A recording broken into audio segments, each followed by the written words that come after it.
Hi, welcome to Business Weekend.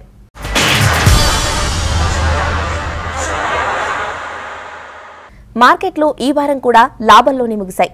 కొత్త రికార్డులు create చేస్తూ నిఫ్టీ సెన్సెక్స్లు కదం తొక్కాయి. ఇండెక్స్లతో పాటే స్టాక్స్ కూడా కొత్త గరిష్ట ధరల్ని తాకాయి. మార్కెట్లు వరుసగా 21వ వారం కూడా ప్లస్లోనే క్లోజ్ అయ్యాయి. సెన్సెక్స్ 135కి పైగా పాయింట్లు లాభపడి 31,273 వద్ద ముగిసింది. నిఫ్టీ 37 పాయింట్లు లాభపడి 6,953 పాయింట్ల వద్ద ముగిసింది. అటు సెన్సెక్స్ ఇటు నిఫ్టీ రెండింటికి ఇది అత్యధిక స్థాయిలు కావడం గమనార్హం.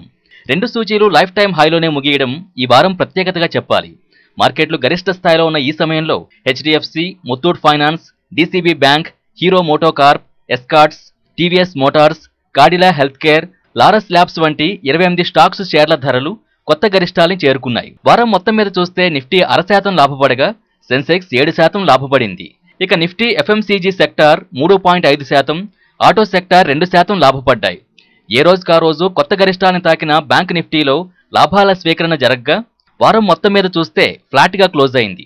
బ్యాంక్ నిఫ్టీలో ఈ వారం చివరి రోజు 23,375 పాయింట్ల వద్ద ట్రేడింగ్ ముగిసింది.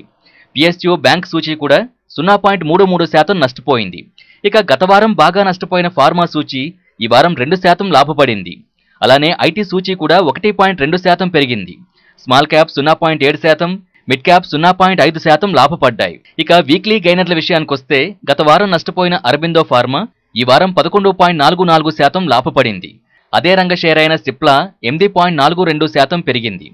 ఆటో రంగ stock Hero MotoCorp 6.39%, doctor Reddy's 5.80%, M&M 5.79% పెరిగిన మిగిలిన షేర్లలో ఉన్నాయి.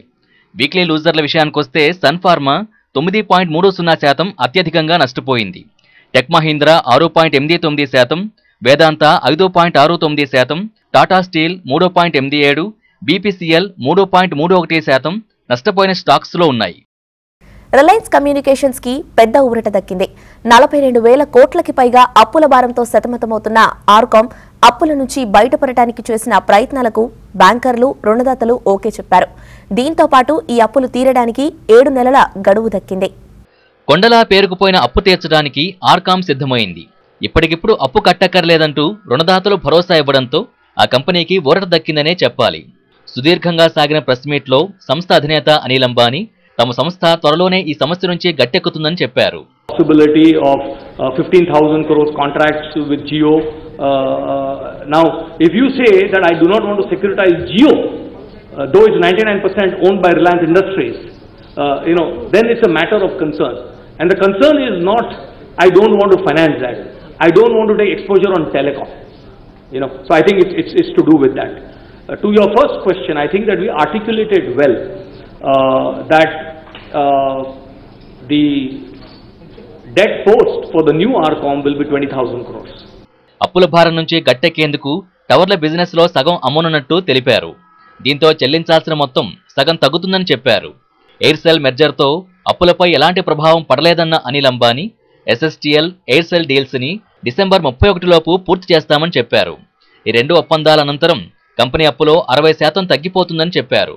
So both of them we believe will lead to a reduction of 25,000 crores worth of debt, 60% by just 2 transactions. I would say that it would be the largest ever debt reduction of any company in India, in the history of India, and will also bring in foreign direct investment, will bring in a long-term player. Brookfield owns tower companies in France, for example. As you know that Aircel is present in India. They are a leading operator in Malaysia. మొత్తంగా telecom రంగమే 2.5 లక్షల కోట్ల రుణభారంతో సతమతమవుతోంది. ఈ దశలో RCom defaulter అయ్యే అవకాశం ఉందని rating ఏజెన్సీలు హెచ్చరించాయి. Rating ఏజెన్సీలు కేర్, ఇక్రా, ఫిచ్ ఇప్పటికే కంపెనీ బాండ్ల రేటింగ్ ని డౌన్ గ్రేడ్ చేశాయి. Q4 రిజల్ట్స్ కూడా డిసప్పాయింట్ చేయడంతో ఆర్కామ్ ఇన్వెస్టర్ల సెంటిమెంట్ దెబ్బతింది. టెలికాం రంగంలో పోటీతో పాటు పెరుగుతున్న వడ్డీ వ్యయాలు కూడా ఆర్కామ్ ని తీవ్రంగా దెబ్బతీశాయి. Q4లో 966 కోట్ల నష్టం ప్రకటించింది ఆర్కామ్. ఇప్పటికే 44,345 కోట్ల అప్పుల పాలైన రిలయన్స్ కమ్యూనికేషన్స్ నిజంగా తన ముందున్న ప్లాన్తో రుణభారం తీరిస్తే అదో రికార్డే. దేశంలోనే ఇంత పెద్ద అప్పుని రీకన్స్ట్రక్టర్ చేసి తీర్చిన సంస్థగా రికార్డులకు ఎక్కడం ఖాయం. కంపెనీ బోర్డు మీటింగుల్లో తప్ప పెద్దగా బయట కనిపించని అనిల్ అంబానీ ప్రెస్ మీట్లో రకరకాల హావభావాలు ప్రదర్శించడం అందరినీ ఆకర్షించింది. 7 ఏళ్ల క్రితం 10,000 ఇన్వెస్ట్ చేస్తే చాలు, ఇప్పటికీ 66 కోట్లయింది. ఇదొక బంపర్ స్టాక్ కాదు, కరెన్సీకి బదులుగా బ్లాక్ మార్కెట్లో చలామణి అవుతున్న బిట్ కాయిన్స్ హవా. గత 6-7 నెలలుగా ఈ బిట్ కాయిన్స్ అనే పదం బాగా వినిపిస్తోంది.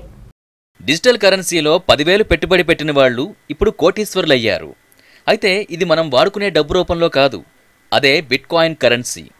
ఓ రకంగా రహస్యధనంగా చెప్తోన్న ఈ బిట్ కాయిన్స్కి ఏ దేశం కూడా చలామణి చేసేందుకు అనుమతి ఇవ్వలేదు. అయినా బ్లాక్ డెన్స్లో ఈ కరెన్సీ తన విలువను 10 100లుగా పెంచుకుంటూ పోతోంది. 2010లో బిట్ కాయిన్ ఒక్కటి కొనుగోలు చేయాలంటే ₹2.85 ఉంటే సరిపోయేది. మరిప్పుడు అదే బిట్ కాయిన్ లక్షల్లో చేరిపోయింది. ఏకంగా బిట్ కాయిన్ కమ్యూనిటీనే ఏర్పాటు చేసుకుని మరీ కొంతమంది ఈ ట్రేడింగ్ చేస్తున్నారు. దాదాపు 50 కంపెనీలు బిట్ కాయిన్ ట్రాన్సాక్షన్స్కి అనుమతిస్తున్నాయి. బిట్ కాయిన్ బ్లాగులో వాటిని ఎలా వాడాలో కూడా నేర్పుతున్నారు. అయితే ఎంత వాల్యూ పెరిగినా బిట్ కాయిన్ గుప్తధనమే. డబ్బుకి ఆల్టర్నేటివ్గా మార్చుకోగలరే తప్ప ఇదే కరెన్సీ కాదు. ఇలాంటి కరెన్సీనే క్రిప్టో కరెన్సీగా పిలుస్తున్నారు. అయితే 4 ఏళ్ల క్రితమే మెరిల్ లించ్ కరెన్సీ అనలిస్టులు తొందరలోనే ఈ కామర్స్ రంగంలో బిట్ కాయిన్ బలమైన శక్తిగా ఎదుగుతుందని ఊహించారు. ఇప్పుడు అదే నిజమైందంటున్నారు. ఇండియాలో కూడా బిట్ కాయిన్ కరెన్సీ వాడకం మెల్లగా మొదలైంది. ఆండ్రాయిడ్ యాప్ అయిన జబుపేని 5 లక్షల మంది డౌన్లోడ్ చేసుకున్నారని తెలిపింది. అయితే ప్రభుత్వం నుంచి ఈ అంశంపై నెగిటివ్ రియాక్షన్ రావడంతో బిట్ కాయిన్ల వాడకంపై సందేహాలు నెలకొన్నాయి. బిట్ కాయిన్స్ని కరెన్సీగా వాడడం చాలా ఈజీ, అలానే భద్రత కలిగింది. తక్కువ టైంలోనే వీటి ద్వారా లావాదేవీలు చేయవచ్చు. అయితే ఇది నల్లధనంగానే పరిగణించడం వల్ల మన దేశంలో దీని వాడకం ఎంత మేర పెరుగుతుందనేది చెప్పలేకపోతున్నారు. అయితే కార్పొరేట్ ఏజెన్సీస్, ఫైనాన్షియల్ సర్వీసెస్ కంపెనీలు మాత్రం ఈ తరహా కరెన్సీ వాడకంపై మొగ్గు చూపుతున్నాయనే అభిప్రాయం ఉంది. ఎందుకంటే కొన్ని కంపెనీల ఫుడ్ కూపన్స్ని డబ్బుకి బదులుగా స్టోర్స్లో మార్చుకోవడం చూస్తూనే ఉన్నారు. ఇలాంటి తరహా అని చెప్పకపోయినా బిట్ కాయిన్ల వాడకం ప్రపంచంలో చాలా వేగంగా పెరిగిపోతుందని రిపోర్ట్లు చెప్తున్నాయి. అందుకే ఒకప్పుడు ₹10,000 విలువైన బిట్ కాయిన్ల వాల్యూ ఇప్పుడు 66 కోట్లకి చేరింది. ఈ వారమే క్రెడై హైదరాబాద్లో తమ నూతన కార్యాలయంలోకి అడుగుపెట్టింది. బంజారా హిల్స్లోని కొత్త ఆఫీస్ ప్రారంభానికి మంత్రి ఈటెల రాజేందర్ ముఖ్య అతిథిగా రాగా పలువురు ప్రముఖులు కూడా ఈ కార్యక్రమానికి హాజరయ్యారు. 5,000 చదరపు అడుగుల విస్తీర్ణంలో నిర్మితమైన ఈ ఆఫీస్లో క్రెడై యూత్ వింగ్కి ప్రత్యేక స్థానం ఉంది. మరిన్ని విశేషాలు వారి మాటల్లోనే విందాం. క్రెడై హైదరాబాద్కి ఇప్పుడు సొంత భవనం ఏర్పాటైంది. క్రెడై హైదరాబాద్కి సొంత ఇల్లు సమకూరింది. సో ఈ సందర్భంగా క్రెడై తెలంగాణ అధ్యక్షులు జి రామిరెడ్డి గారు మనతో ఉన్నారు. సో రామిరెడ్డి గారు, క్రెడై హైదరాబాద్కి సొంత ఇల్లు కళ సాకారమైంది. సో మాకందరికీ ఇళ్ళు కట్టించిన మీకు ఇప్పుడు మీకంటూ ఒక సొంత భవనం ఏర్పాటైంది. సో ఈ సొంత భవనం విశేషాలు ఏంటి? క్రెడై దాదాపు 20 సంవత్సరాలు అయింది మొత్తం, అంటే బిల్డర్స్ ఫోరం నుంచి. సో బిల్డర్స్ ఫోరం నుంచి క్రెడైగా ఆవిర్భవించింది. అయిన తర్వాత ఎన్నో సంవత్సరాల నుంచి క్రెడైకి సొంత భవనం కావాలనే కళ ఉండే. సో అది ఈరోజు సాకారమైంది. అందరూ అంటే ఒక మంచి centrally location road number 12 road number 2 Banjara హిల్స్లో ఒక మంచి మాల్లో 5,000 స్క్వేర్ ఫీటు ఏరియాలో అన్ని హంగులతోని, అంటే ఈ ఆఫీస్ ఎలా ఉంటుందంటే ఈవెన్ ఒక గ్రేట్ లైబ్రరీ, అందరికి నాలెడ్జ్ అనుకోండి, తర్వాత సెమినార్స్ కండక్ట్ చేసుకోవడానికి బిగ్ కాన్ఫరెన్స్ హాల్, అన్ని హంగులతోని అత్యాధునికంగా మంచి నిర్మాణం చేయడం జరిగింది. సో డెఫినెట్గా ఇది ఒక మంచి మైల్ స్టోన్ క్రెడై హైదరాబాద్కి. సో వాళ్ళకి నా హార్దిక శుభాకాంక్షలు క్రెడై తెలంగాణ తరఫున. సో ఎందుకంటే ఇది అంటే డ్రీమ్ కమ్ ట్రూ లాగా అయిపోయింది క్రెడైకి. ఓకే, సో క్రెడై తెలంగాణలో, క్రెడై హైదరాబాద్ ఒక భాగం. సో క్రెడై తెలంగాణకి ఎప్పుడు సొంత భవనం వస్తుంది, ఎక్కడ వస్తుంది? డెఫినెట్గా క్రెడై తెలంగాణ అనేది ఇప్పుడే మీకు తెలుసు, just only 2 years old body. So డెఫినెట్గా రాబో సంవత్సరాల్లో మేబీ 1-2-3 years లోపల డెఫినెట్గా సొంత భవనం క్రెడై కూడా రావాలని, క్రెడై తెలంగాణ కూడా రావాలని కోరుకుంటున్నాను. ఆ కళ కూడా నెరవేరుతుందని ఆశిస్తున్నాను. ఎక్కడ హైదరాబాద్లోనే వస్తుందా అది కూడా, లేకపోతే జిల్లాలకు వెళ్తారా? అది హైదరాబాద్లోనే, ఎందుకంటే మెయిన్ అంటే అన్నిటికీ అడ్వాంటేజ్ క్రెడై అంటే హైదరాబాద్లో ఉన్నప్పుడే అది అడ్వాంటేజ్. ఎందుకంటే ఆఫీసెస్, ఆల్ ద ఆఫీస్ అన్ని సెంట్రల్ గవర్నమెంట్ ఏది ఉన్నా కానీ హైదరాబాద్లోనే డెఫినెట్గా దాన్ని కూడా ప్లాన్ చేస్తాము. మేబీ 2-3 years లోపల సాకారం అయిపోతుంది. సోషల్ రెస్పాన్సిబిలిటీ ఇప్పుడు కార్పొరేట్ కంపెనీలకే కాదు, హోటల్స్, రెస్టారెంట్లకు చేరింది. చేస్తున్న వ్యాపారంలో లాభ నష్టాలతో సంబంధం లేకుండా పబ్లిక్కి తమకి చేతనైనంత సహాయం చేసేందుకు ముందుకు వస్తున్నాయి ఆయా యాజమాన్యాలు కూడా. వాటిలో ముందుంది హోటల్ నలబీమాస్. ఇంతకీ నలబీమాస్ ఎలా జంట నగరాల వాసులకు సహాయపడుతుందో చూద్దాం.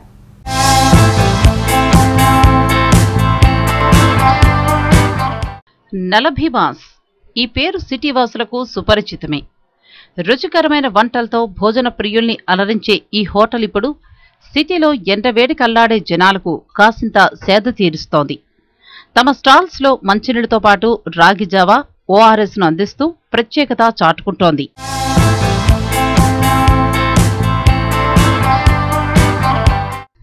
నలబీమాస్ పేరే కొద్దిగా వైవిధ్యమైంది. పురాణ పురుషుల పేర్లతో హోటల్ పేరు వెనుక కథను బ్రీఫ్గా చెప్తారు ఈ హోటల్ డైరెక్టర్ ప్రీతి. నలబీమాస్ అనే పేరు మేము ఎలా చూస్ చేసామంటే, నల్లుడు భీముడు అనేది మన పూర్వకాలంలో ఇద్దరు చాలా బాగా వంట చేసే కింగ్స్ వాళ్ళు. సో వాళ్ళు వాడిన న్యూట్రిషన్ ఫ్యాక్టర్ కానీ వాళ్ళ రెసిపీస్ ఈ జనరేషన్కి తెలవాలి అని చెప్పి ఆ చిన్న కాన్సెప్ట్తో మేము ఈ రెస్టారెంట్ స్టార్ట్ చేసాము. సో స్టార్ట్ చేశాక మేము multi cuisine, Chinese, Indian, south Indian, tandoori అన్నీ స్టార్ట్ చేసాము ఇక్కడ. కానీ మేము స్పెషలైజ్ చేసేది సౌత్ ఇండియన్. సో మాకు కొన్ని సిగ్నేచర్ రెసిపీస్ ఉన్నాయి. మా పులావ్స్ కానీ, ముర్గ్ ముస్లిం ఇట్లాంటివి కొన్ని సిగ్నేచర్ రెసిపీస్ ఉన్నాయి. కస్టమర్స్ అందరు చాలా ఇష్టపడతారు కూడా అవి. అండ్ మా రాగి సంకటి, రాయలసీమ ఫ్లేవర్తో రాగి సంకటి, కోడి పులుసు, నాటుకోడి పులుసు ఇలాంటివన్నీ మా మెన్యూలో ఉన్నాయి. సో అవి చాలా ఇష్టపడతారు కస్టమర్స్ ఇక్కడ. వేసవి ధాటికి అల్లాడే జనం ఆ తాపం తీరేందుకు ఇంట్లో ఉంటే రకరకాల పద్ధతుల్ని ఫాలో అవుతారు. కానీ మరి రోడ్డు మీద జనం మాటేంటి? ఈ ప్రశ్నకు సమాధానంగానే నలబీమాస్ తమ స్టాల్స్లో రాగి జావా వంటి సంప్రదాయబద్ధ పానీయాలను పంచుతోంది. ఈ కార్యక్రమాల్లో ఎంగిస్థాన్ ఫౌండేషన్ అనే ఎన్జీఓతో కలిసి ముందుకు సాగుతున్నట్లు నలబీమాస్ చెప్తోంది. చెక్ పోస్ట్లో స్టాల్ ఏప్రిల్ నుంచే స్టార్ట్ చేసాం. సో ఇక్కడ మేము వాటర్, బటర్ మిల్క్ సప్లై చేసాము. ఓఆర్ఎస్ ప్యాకెట్స్ అవైలబిలిటీ బట్టి ఎవరైనా డీహైడ్రేట్ అయితే వాళ్ళకి ఇచ్చాము. అండ్ మిగతా స్టాల్స్ అన్నీ మే 1 కల్లా ఓపెన్ చేసాం.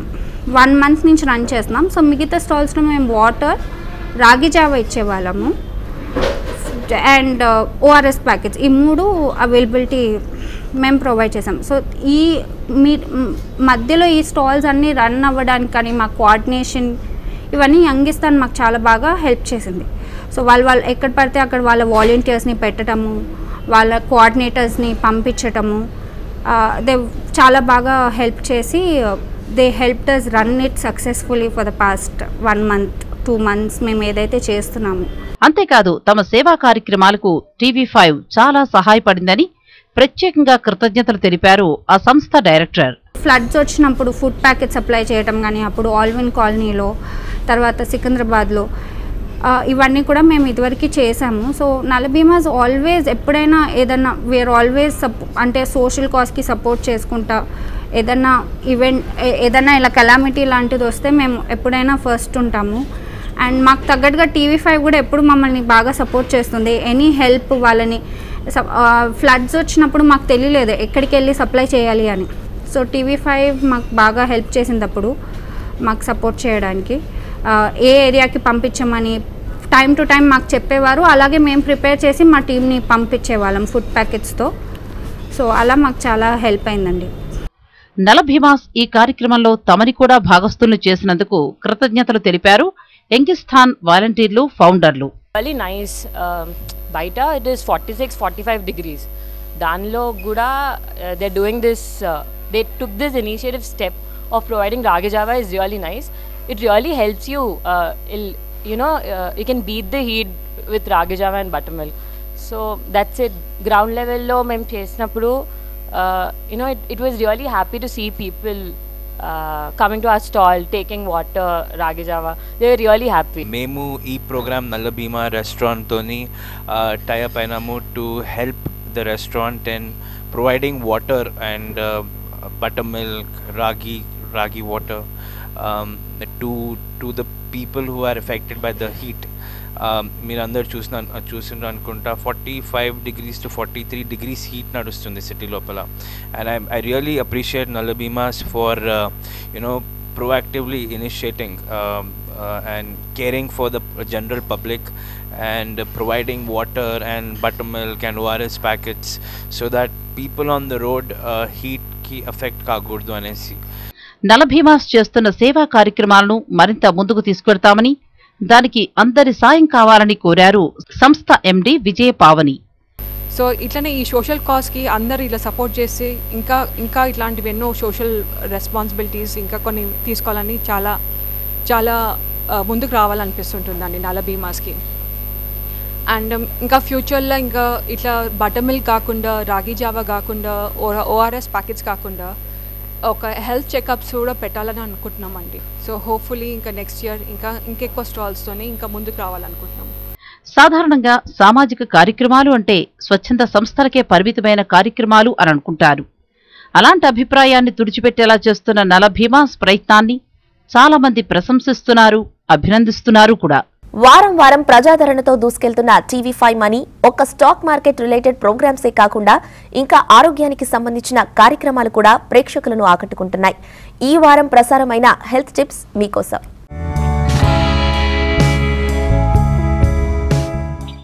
ఎంత మంచివైనా కొన్ని పదార్థాలు పరగడుపున తీసుకోకూడదు. మరీ ముఖ్యంగా అల్సర్ సమస్య ఉన్నవారైతే పుల్లటి పదార్థాలు తినే విషయంలో జాగ్రత్తగా ఉండాల్సిందే. ఇలాంటి వారు అరటిపండు, టమోటాలు లాంటి పులుపు పదార్థాలని పొద్దునే తినకుండా అవాయిడ్ చేయడం బెటర్. పరగడుపున టమోటాలను తీసుకుంటే అల్సర్ ప్రాబ్లం పెరిగే ఛాన్స్ ఉంది. టమోటాలోని పులుపు వల్ల ఎసిడిటీ సమస్య మరింత అధికమవుతుంది. ఇక అరటి వల్ల మెగ్నీషియం అందుతుంది. మిగిలిన సమయాల్లో ఇది మంచిదే అయినా మరీ పరగడుపునే బాడీకి మెగ్నీషియం అందడం వల్ల ప్రయోజనాల కన్నా సమస్యలే ఎక్కువ. ఇది కూడా ఎసిడిటీకి దారితీయచ్చు.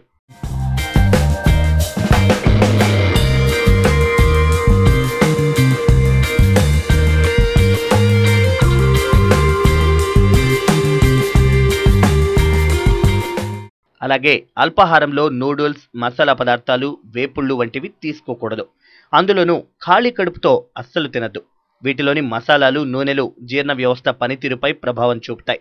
ఇలాంటి ఫుడ్ను రెగ్యులర్గా తీసుకుంటుంటే అల్సర్ పెరగొచ్చు. కాబట్టి నూనె పదార్థాలు తగ్గించి తేలిగ్గా జీర్ణమయ్యే ఇడ్లీ, పోహా, పండ్లు లాంటి వాటిని తినడం మంచిది. ఇక పరగడుపున ఎన్ని నీళ్లు తాగితే అంత మంచిది. ఒకవేళ కాఫీ, టీలు అలవాటు ఉంటే వాటి బదులు గ్రీన్ టీ ట్రై చేస్తే బెస్ట్. వీటన్నింటి బదులు రాగి జావ తాగితే ఇంకా మంచిది.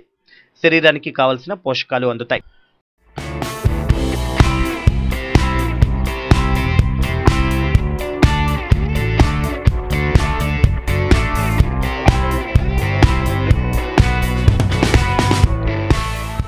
Karvy fundamentals research head Jagannatham ఇచ్చే రికమెండేషన్స్ ఇప్పుడు చూద్దాం.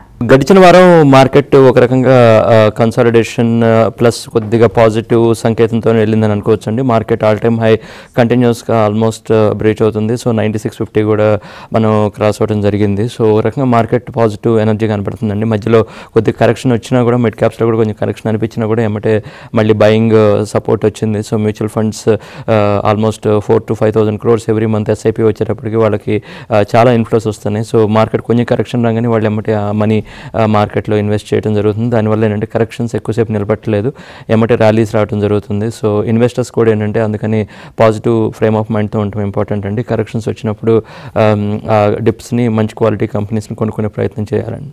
స్టాక్స్ పరంగా వచ్చేటప్పటికి గ్రీవ్స్ కాటన్ ఒకటి దృష్టిలో పెట్టుకోవచ్చు అండి. సో గ్రీవ్స్ కాటన్ వాళ్ళు ఏంటంటే ఇంజిన్ సప్లై చేస్తారు సో ఆటో కంపెనీస్కి. సో ఆ స్పేస్లో చూస్తే ఇంజిన్స్లో ఒక రకంగా మార్కెట్ లీడర్ అనుకోవచ్చు. సో చాలా ఆటో కంపెనీస్కి వీళ్ళు సపోర్ట్ ఇస్తారు, ఎందుకంటే హై క్వాలిటీ ఇంజిన్ సప్లై చేసే ఇండియాలో ఒక బెస్ట్ ప్లేయర్ అనుకోవచ్చు అండి. సో కొద్దిగా అన్సర్టనిటీస్ మధ్య మధ్యలో ఉంటాయి. సో న్యాచురల్గా ఆటో ఇండస్ట్రీ పరంగా లేదంటే డిమానిటైజేషన్ ఇటు కొంచెం స్లో డౌన్ అవంతా పార్ట్ ఆఫ్ ద ప్రాసెస్. కానీ మనకి కంపెనీ పరంగా చూస్తే చాలా హై నెట్వర్త్ క్రియేట్ చేసిన కంపెనీ, ఆల్రెడీ చాలా మల్టీబ్యాగర్ అయింది. ఇక్కడ నుంచి కూడా పాజిటివ్ ఫ్రేమ్ ఆఫ్ మైండ్తో ఈ స్టాక్ ఒకటి చూడొచ్చు అండి. సో గ్రీవ్స్ కాటన్ ఈసారి మనం ఇస్తున్న ఐడియా.